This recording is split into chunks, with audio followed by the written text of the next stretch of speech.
Howdy.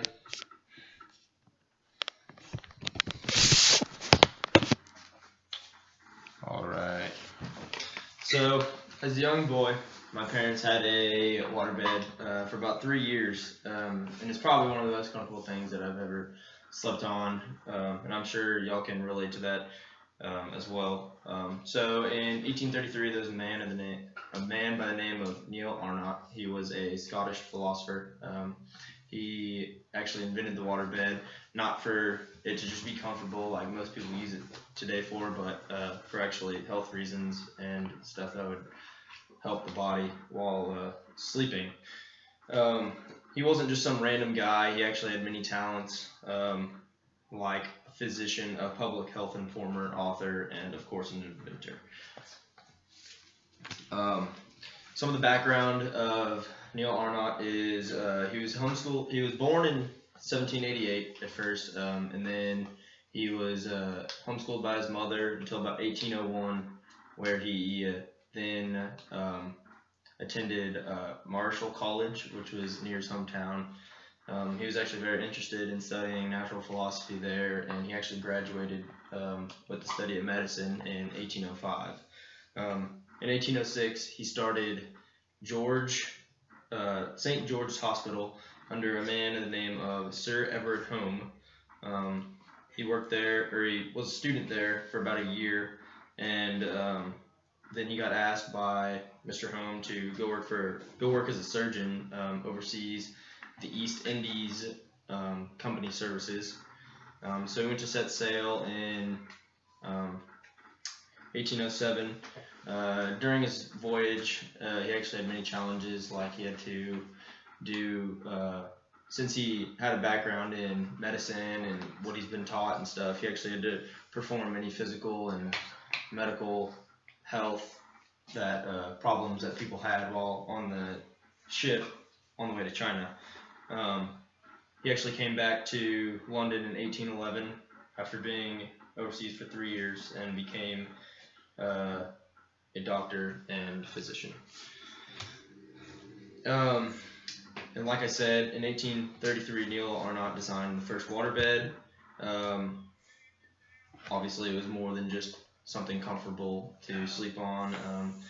His main reason he designed it for was to help with bed sores. If you don't know what that is, it's a condition that older people have, or people with disabilities that are on bed rest, that can't really get up or do a lot of stuff. They stay in bed a lot. It'll start to irritate the skin, and just it's not something good to have.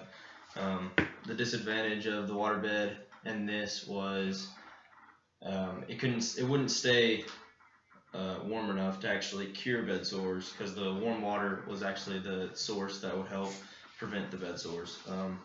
Since they didn't have the technology back then, they didn't have anything to keep the water warm, so they would have to drain it and refill it all the time, every day. But at the time, it was placed in many waterbeds, or it was placed in many hospitals, not waterbeds, at the time to help with people with medical conditions. And this picture right here actually shows that the top picture is just a regular mattress, and the bottom is a waterbed. It actually fills all the crevices and arches in your body while sleeping. The design of the waterbed, like that picture, was actually very simple. It was made of the outer layer was a rubber-coated canvas that was actually strong. It was actually a strong, coarse, unbleached cloth made of some sort of light cotton or hemp or flax or something like that, and with a thick layer of rubber over that. Modern day, we use this for many things like shoes and purses, etc., belts, whatever. Then inside, obviously, was water that was at room warm temperature. Bath water would be the best for the people that had the disabilities and that would get bed sores.